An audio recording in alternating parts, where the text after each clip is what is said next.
강세란이 드디어 천벌을 받는다는 소식이 전해졌습니다. 이번 영상 끝까지 봐주시면 세 번째 결혼에 대한 재미있는 이야기를 즐기실 수 있으실 거예요.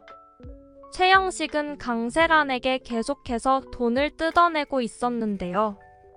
강세란은 최영식의 전화를 받고서 내가 당신 금고인 줄 아냐며 화를 내고 있었습니다. 천혜자와 강세란은 최영식한테 약점을 단단히 잡혀 있었는데요. 하지만 한순간의 실수로 모든 것을 잃고 보배정에서 쫓겨나게 되는 결말로 이어질 것 같습니다. 강세란은 강만석의 유전자를 조작해서 윤보배의 손녀딸이 됐잖아요. 하지만 윤보배의 진짜 아들은 강만석이 아니라 신덕수였어요. 그것을 알고 있는 사람들이 너무 많이 있었다는 것이 강세란을 나락으로 떨어뜨릴 것 같습니다. 보육원 원장도 신덕수가 윤보배의 아들이라는 사실을 있었고, 김할머니 역시 강만석이 아니라 신덕수가 윤보배의 아들이라는 것을 알고 있었죠.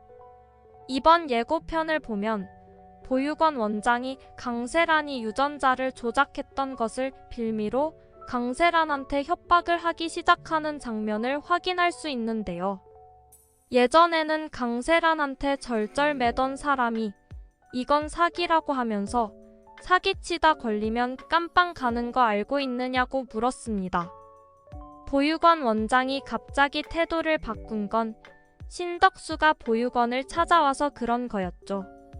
신덕수가 윤보배의 진짜 아들이라는 사실을 몰랐을 때에는 강세란한테 돈을 받은 것 때문에 꼼짝 못하고 있었지만 이제는 상황이 완전히 달라졌습니다.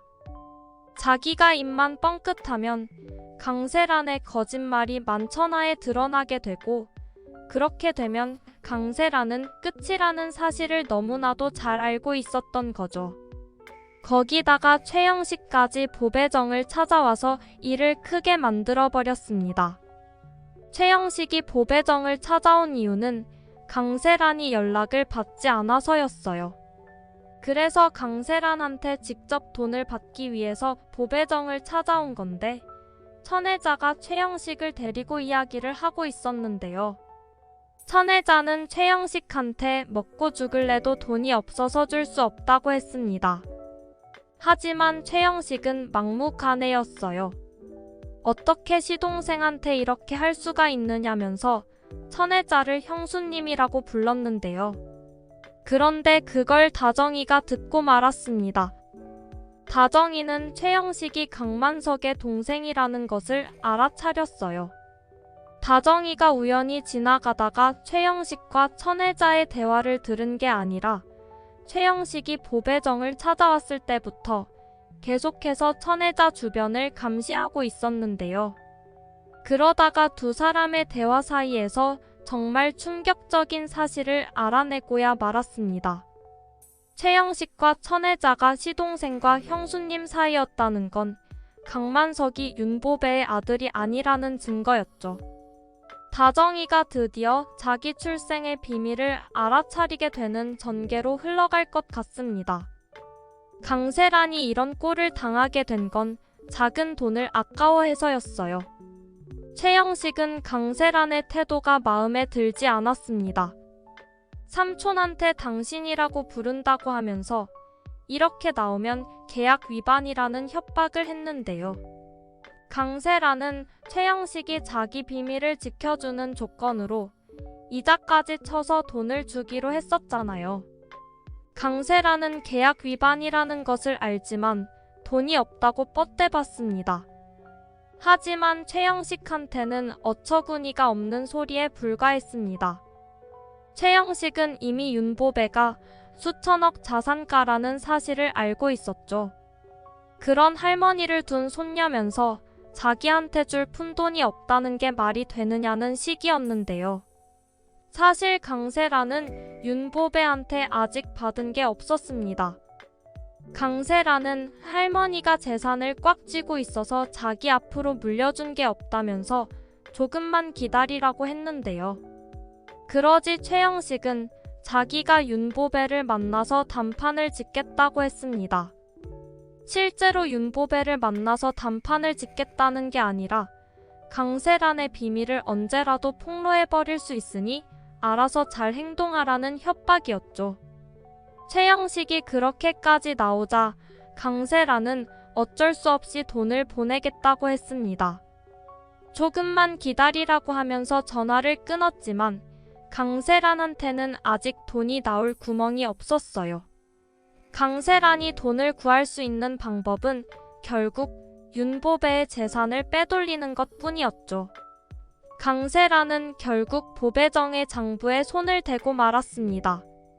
보배정에서 자금을 빼돌려 최영식의 입을 막는 데 사용한 건데요. 강세란은 자기가 윤보배의 유산을 물려받을 때까지만 들키지 않으면 된다고 생각했습니다. 최영식의 입을 막기만 하면 자기 거짓말이 들킬 일은 절대 없다고 생각했는데요. 하지만 그건 오래가지 못했습니다. 천혜자와 강세란이 보배정의 모든 권한을 쥐락펴락하고 있다고 생각했지만 윤보배는 이들 모녀가 그렇게 날뛰는 것을 막을 아주 중요한 임무를 준비해 놓았던 건데요. 강세란이 보배정의 재산을 빼돌려 최영식한테 전달한 것은 결국 강세란이 보배정의 사장 자리를 내려놓을 수밖에 없는 사건으로 이어질 것 같아요. 강세란의 비리를 포착해 윤보배한테 보고를 했던 사람은 양미순 집사였습니다. 양미순은 윤보배의 충직한 집사였잖아요. 개인적인 감정을 절제하면서 보배정만을 위해 일하는 아주 충직한 사람이었습니다. 윤보배는 그런 양미순에게 보배정의 회계 장부를 열람할 수 있는 권한을 미리 줬던 거였는데요. 양미순은 강세란이 보배정의 돈을 빼돌렸다는 사실을 눈치채고 윤보배에게 그 사실을 보고했습니다. 윤보배는 자기 손녀가 왜 그런 짓을 했는지 알아보다가 결국 강세란이 그 돈을 최영식에게 건넸다는 것까지 알아채고야 말았는데요. 최영식이 바로 강만석의 친동생이었고 강만석이 자기 아들이 아니었다는 사실까지 확인할 수 있게 되겠죠. 유전자 검사 결과를 조작해서 윤보배를 속였던 강세란의 거짓말은 모두 들통나버렸고 결국 강세란은 아무것도 가진 것 없이 쫓겨나는 것으로 모자라 사기를 친 죄까지 더해 깜빵행이 결정될 것 같네요. 얌전히 감옥으로 보내지 말고 가기 전에 강세란의 건강에 큰 문제가 생겨서 강세란이 자기 죗값을 더 강력하게 치르는 모습을 볼 수 있었으면 좋겠습니다. 이 이야기는 개인적인 상상력을 기반으로 쓴 것이기 때문에 앞으로 밝혀질 진짜 내용과는 다를 수 있다는 점 미리 양해 부탁드릴게요. 이번 영상 재미있으셨으면 구독과 좋아요 부탁드립니다. 구독은 저에게 큰 응원이 됩니다. 오늘도 시청해주셔서 감사합니다.